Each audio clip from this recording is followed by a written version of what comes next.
A few weeks ago, Attorney General Jeff Sessions addressed a gathering of the National Sheriff's Association.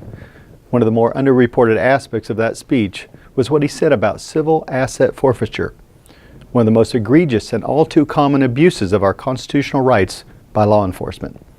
It allows the police to seize your property if they merely suspect it was used in a crime. In many cases, they don't need to bring charges, let alone get a conviction before taking your money, your vehicle, even your home. Yes, this happens in America. It's wrong, yet our Attorney General loves it. Civil asset forfeiture is a key tool that helps law enforcement defund organized crime, take back ill-gotten gains, and prevent new crimes from being committed. It weakens the criminals and the cartels. Civil asset forfeiture takes the material support of the criminal and makes it material support of law enforcement. Criminals shouldn't profit from their crimes. Correct. Criminals should not profit from their crimes, but most civil asset forfeiture does not involve an actual crime.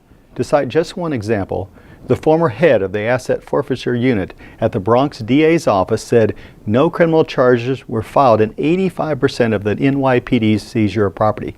They were, at best, merely suspects.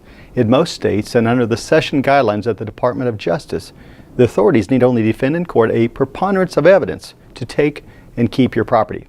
In North Dakota, the cops need only probable cause, and your property belongs to them indefinitely and often permanently, because the procedures to get your property or money back are often complicated and lengthy.